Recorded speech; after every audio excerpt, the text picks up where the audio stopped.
We're looking for an island, a large island about the size of Scotland, about 26,000 square miles. It has good economic resources, good raw materials, cheap, ample power, a ready workforce, good transport, and a government sympathetic to industrial expansion in a big way. Tasmania today is far more than apples.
From a sleepy little apple island, Tasmania has expanded its economy rapidly to become today the ideal place in which to establish new and virile industries.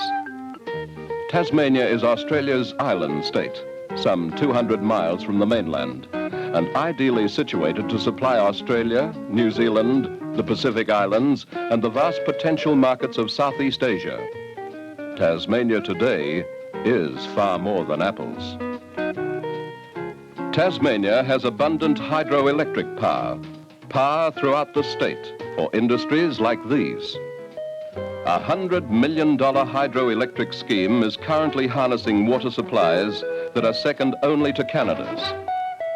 Water for power, and water for pleasure too.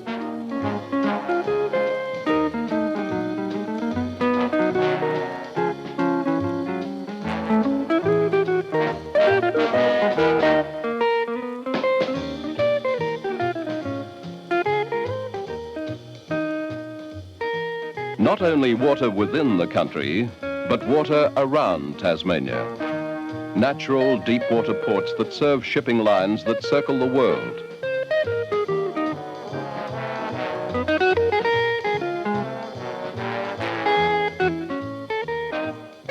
And now, from all over the world, come companies great and small to establish new industries. Some come seeking the wealth within the earth of this old island. Tin, copper, zinc, silver, lead and iron ore.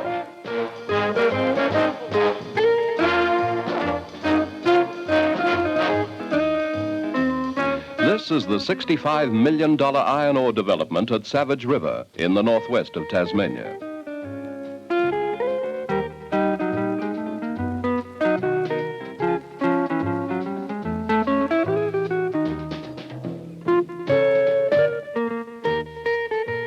Here, a consortium of Australian, American and Japanese interests can produce more than 2 million tons a year of high-grade iron ore pellets.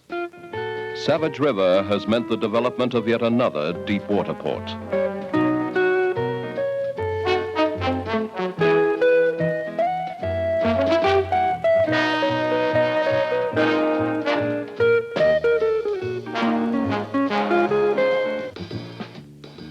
Hobart, with its slender bridge crossing the River Derwent, is the capital of Tasmania. It presents a sharp contrast to the outback mining camps and the rural apple orchards.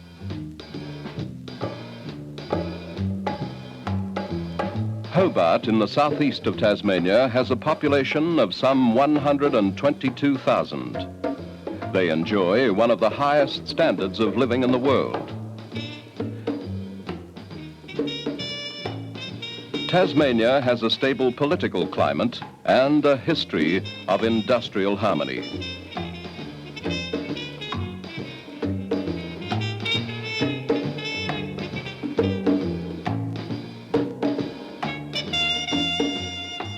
Tasmanians work well and earn their relaxations.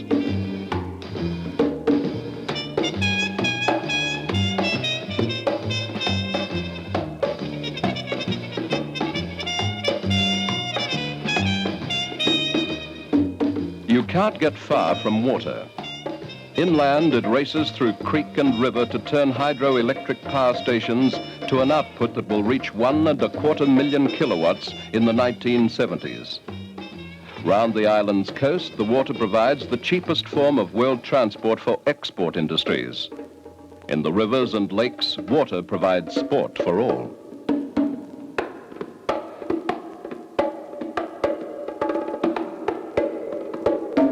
Tasmanians enjoy the fruits of their labors.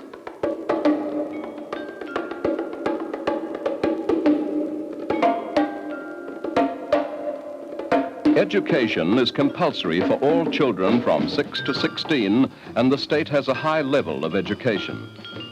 The university at Hobart is staffed and equipped to meet the demands of today and tomorrow.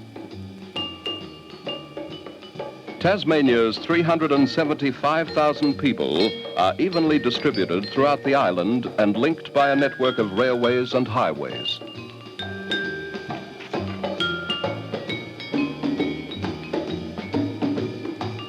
Interstate air services fly passengers and cargo to other Australian states, and there are plenty of interstate and overseas shipping facilities.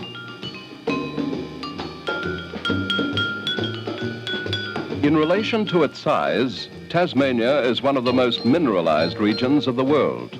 Untold wealth lies beneath its scenic beauty.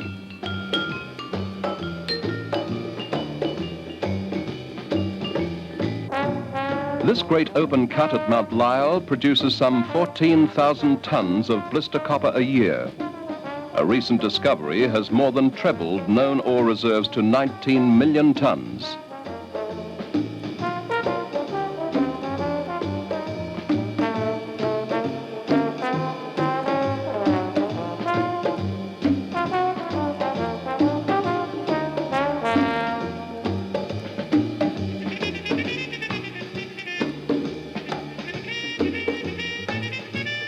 A $12 million program is planned for underground mining in the future.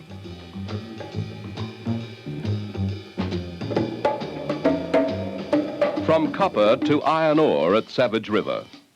This international mining consortium spent 2.5 years and $2.5 million on preliminary investigations before they started to mine.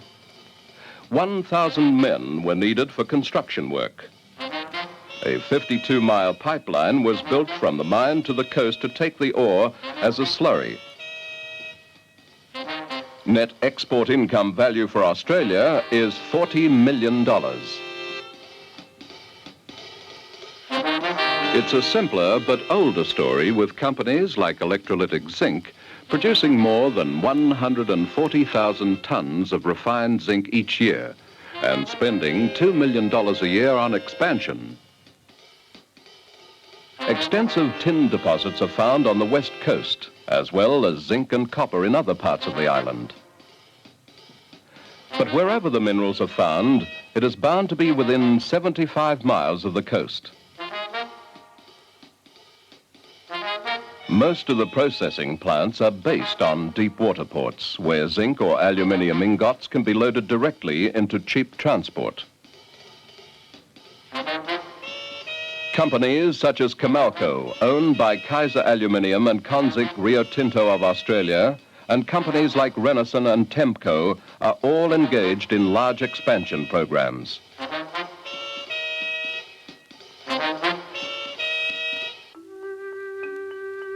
Other companies, such as the Broken Hill Proprietary Company, are searching the island for new mineral deposits.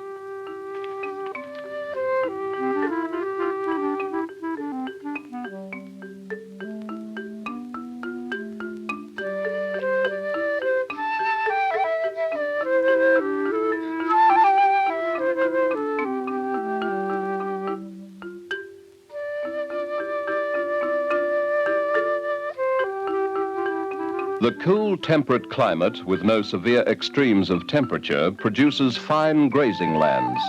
ideal for the more than 4 million sheep who produce more than 40 million pounds of wool each year. Tasmanian superfine merino is claimed by experts as the finest in the world, particularly for bulk buying. Tasmania's 500,000 dairy cattle do well too, with the highest average milk production per cow of all Australia, some 88 million gallons a year.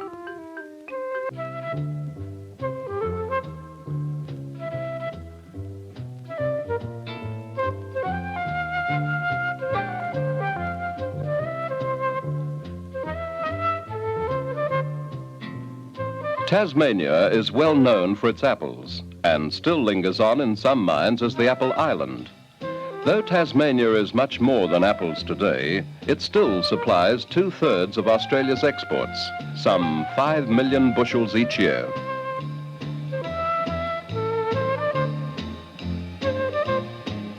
In the rich orchards of the Huon district, the apples are packed in factories like those of Tasmanian Containers Proprietary Limited.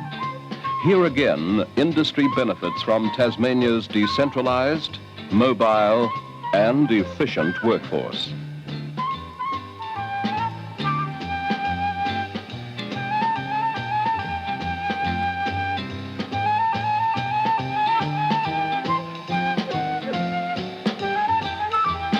A few miles outside Hobart at Claremont is the plant of international chocolate manufacturer Cadbury Fry Pascal.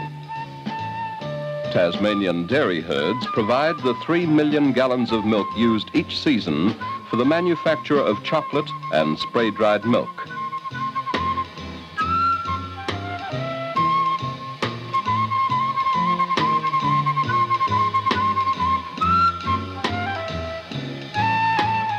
Bulk chocolate is exported to Japan, and chocolate and dried milk go to markets in Southeast Asia. The combination of agreeable factors that brought Cadbury's to Tasmania also brought Ovaltine to establish its second largest factory in the world.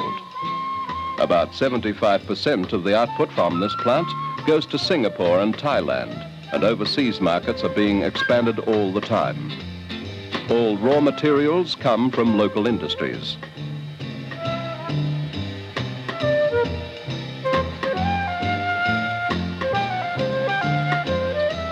The Northwestern Co-Operative Dairy Company Limited is typical of local industries that have grown rapidly with the overall growth of Tasmania itself. 4 factories throughout the island produce almost half of the butter made in Tasmania. As the dairy expanded, it has added other products, such as anhydrous milk fat and roller-dried milk powder.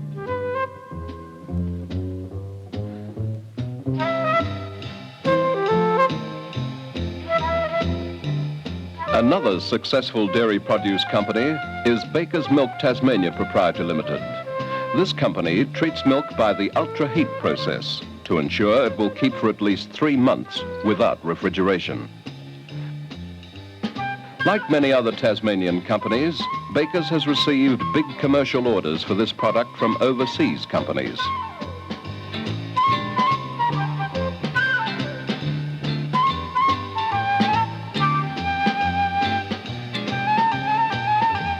More than 3,000 tons of cheese are produced a year, with a fine range to select from.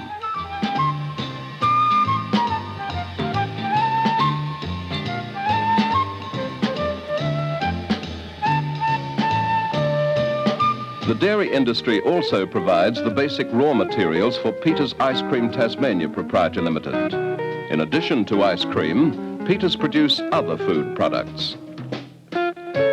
In recent years, there has been a great increase in the vegetable growing and quick freeze vegetable industry. Northern Tasmania has now become the principal supplier of quick frozen peas and other vegetables to the Australian markets, with companies like Peters and Kraft leading the way. Considerable quantities are processed for canning.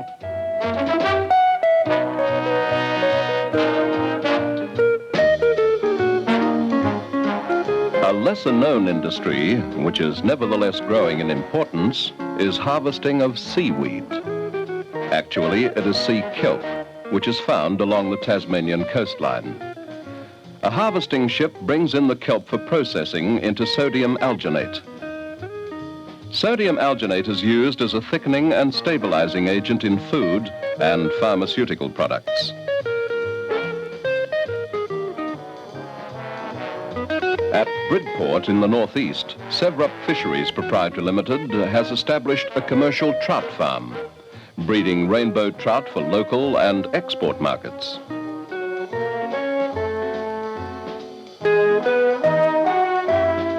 Later, the company will produce Atlantic salmon in a similar fashion.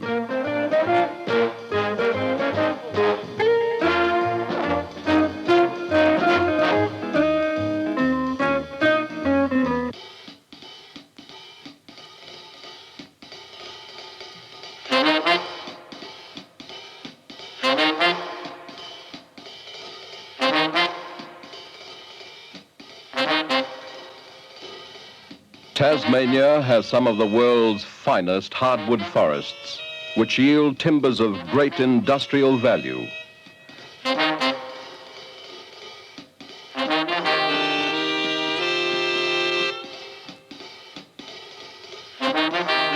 Of all Australian states, Tasmania has the highest proportion of forested land, covering about 7 million acres.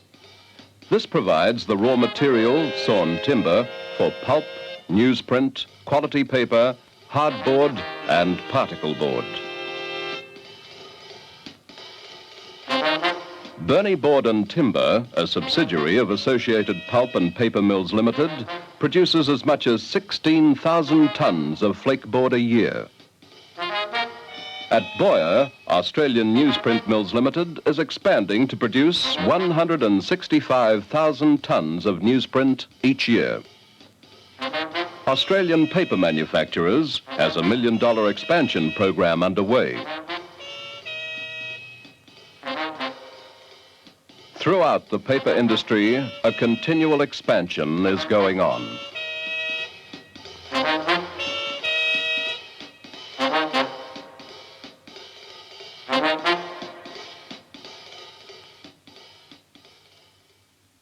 This is one of the leading producers of Australian high-fashion wool fabrics, Kelsall and Kemp Limited, a Launceston wool and synthetic furniture fabric manufacturer. And also in Launceston is the famous Patons and Baldwins, who have spent more than $6.5 million on their plant and buildings over the past 10 years. This company employs 2,200 persons. Patons and Baldwins recently built a new plant for machine knitting high-quality acrylic yarns. James Nelson is another synthetic fabric manufacturer. At Hobart is the Silk and Textile Printers Company. This is a company that is continually developing its export markets. A textile printer, weaver, and distributor processing more than 13 million square yards of fabrics a year.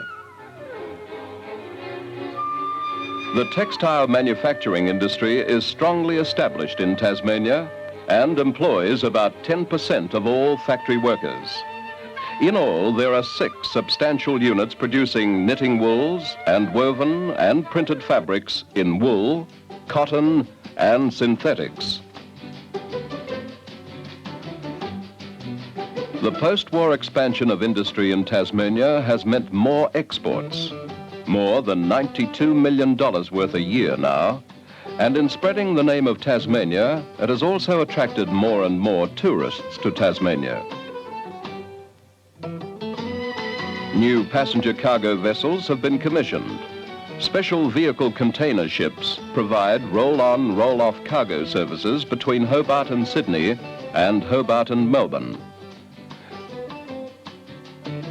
This modern sea transport system caters for virtually any type of cargo at any time. These sea road services, as Tasmania calls them, provide easy access to the southeastern sector of the continent, which holds the large majority, over 80% of Australia's population.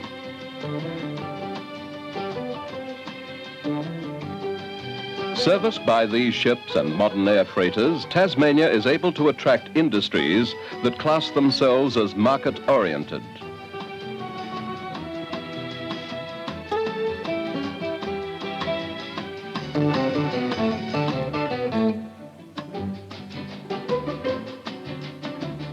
Tasmania is only some 200 miles away from Melbourne on the Australian mainland, and so has a great attraction for Australian tourists.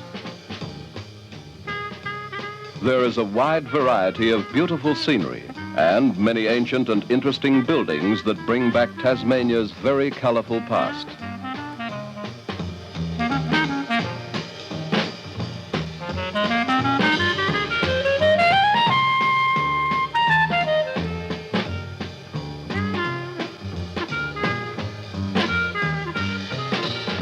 Tasmania also has species of birds and other wildlife that are unique to the island. From Mount Wellington, a beautiful panoramic view of Hobart and the Derwent.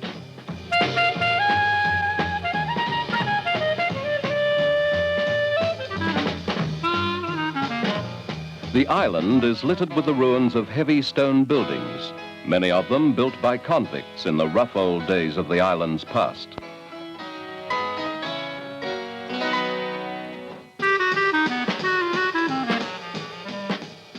This is Tasmania, a place of sport and fun. This is Tasmania, a place of learning, a place of study.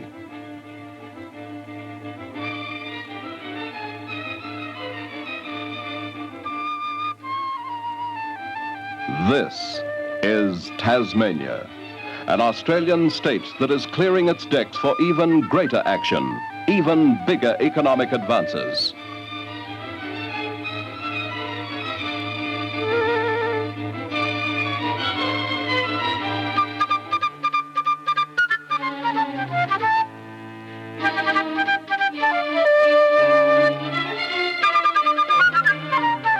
The Tasmanian government will assist the establishment of industries in every possible way, including the provision of housing for employees, the construction of public works, enactment of legislation for special circumstances, and provision of finance. Tasmania offers so much in so many ways.